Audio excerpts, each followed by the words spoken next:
네, 안녕하세요.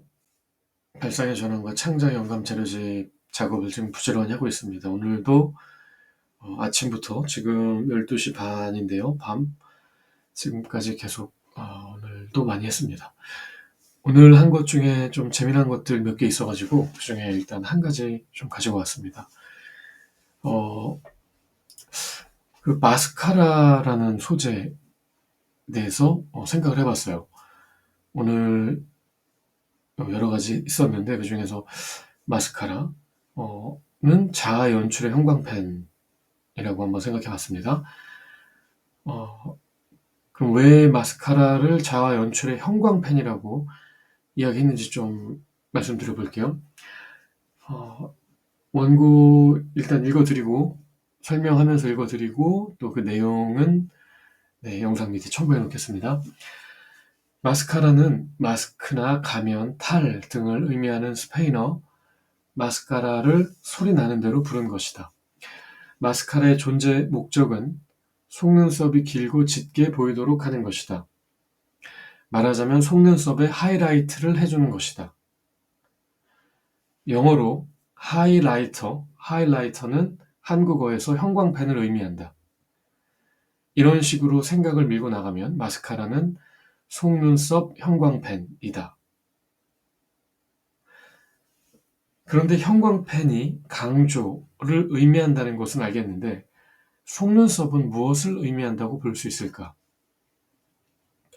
마스카라를 사용할 때의 속눈썹이 지니는 의미는 건강보다는 미용이다. 그렇다면 속눈썹은 누군가에게 잘 보이기 위해 강조하는 나의 어떤 부분이다. 또는 조금 더 넓게 생각하면 남의 시선을 끌거나 나를 더 돋보이게 하고픈 내 인생의 무엇이다.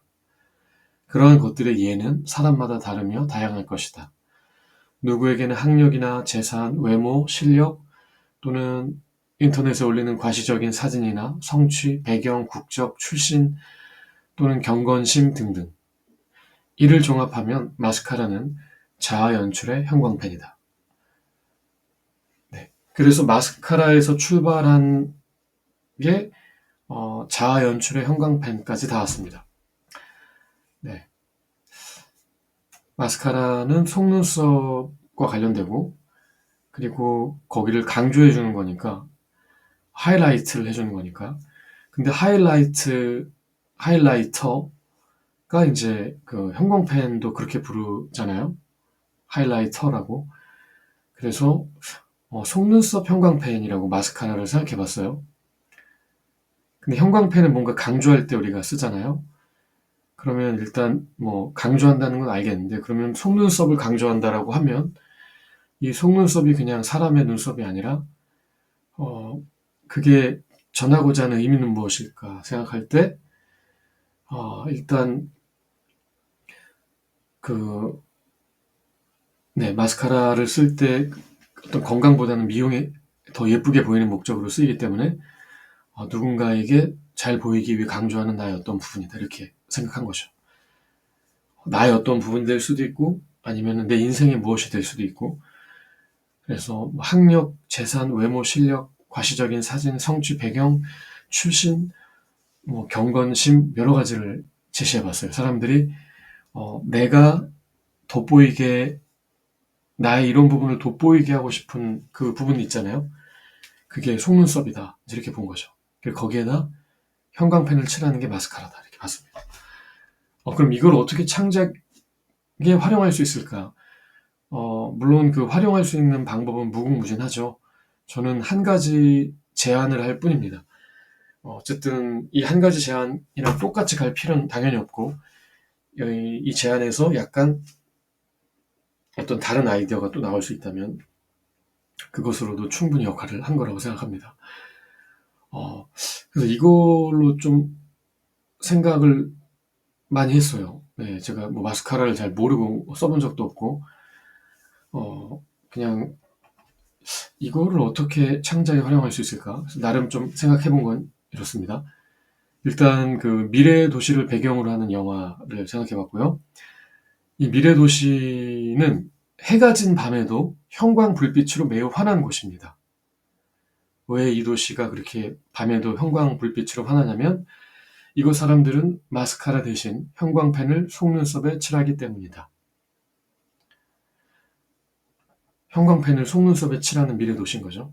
주인공인 소녀는 형광펜이 너무 밝아 그것을 눈에 칠하면 밤에 잠을 잘 수 없으므로 속눈썹에 형광칠을 하지 않기로 하고 살아간다.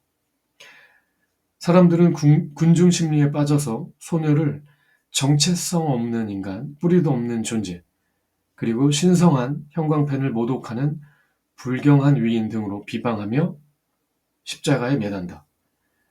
소녀가 십자가에 달리고 죽는 거죠.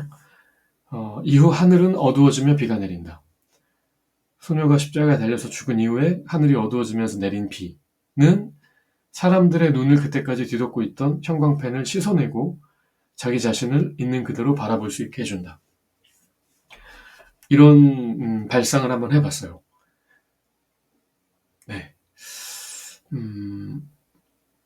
다 어떤 같은 일을 하고 있는데 한두 사람이 어떤 그 주인공 소녀가 그걸 따르지 않았고 사람들이 이제 군중 심리로 그 소녀 자기를 따르지 않는 이제 그 소녀를 이제 없앤 거죠.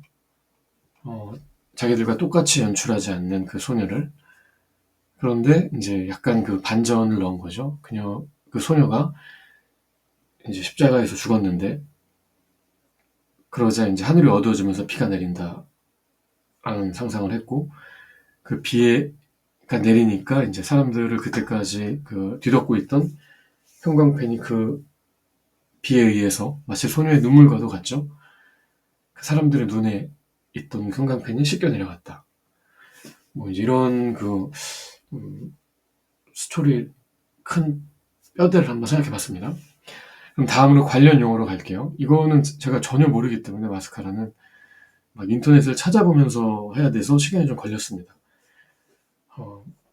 그래서 일단 그 관련 용어에는 볼륨 마스카라, 롱 래쉬 마스카라, 워터프루프 방수 마스카라, 클리어 투명 마스카라, 컬링 마스카라 이렇게 5가지를 골라봤는데요.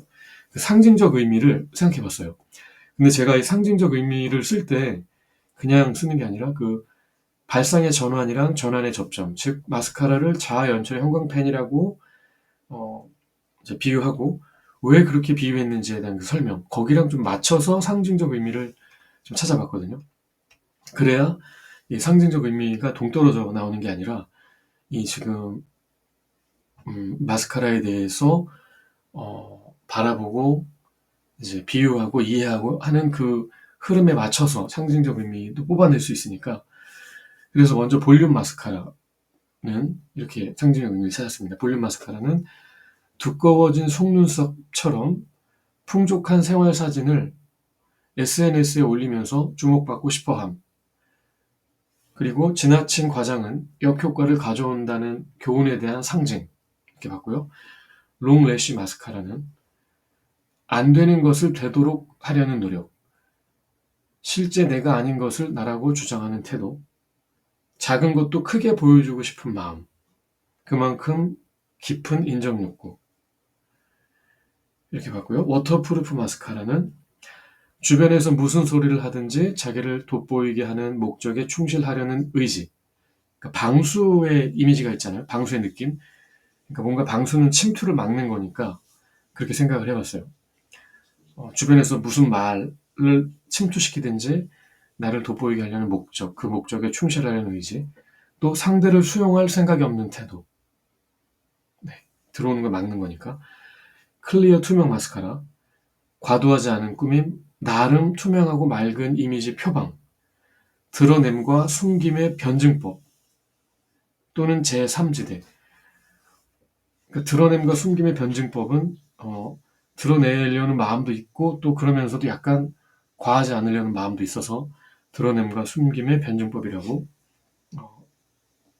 표현해봤습니다. 마지막으로 컬링 마스카라, 위로 자연스럽게 올라간 모양처럼 높은 스펙, 승진 또는 상향을 지향하는 태도, 무리한 욕심, 미끈한 야심. 상징적 의미는 약간 좀 비약적이고요. 또 좀 코믹할 수도 있고, 보통은 약간 긍정적 의미와 비판적 의미를 같이 좀 넣으려고 합니다. 네, 그래서 제가 전혀 모르는 분야인 이 마스카라에 대해서 오늘 좀 찾아보면서 배워가면서 이렇게 작성을 하나 했습니다. 네, 오늘 이거 외에도 여러 가지 했는데요. 일단 마스카라 이거에 대해서 여기까지 이야기를 나누고요. 이제 지금 밤 12시 반 더 많이 넘었는데 좀 더 원고 쓰고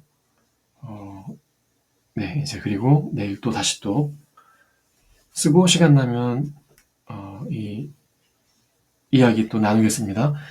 네, 여기까지 들어주셔서 감사합니다.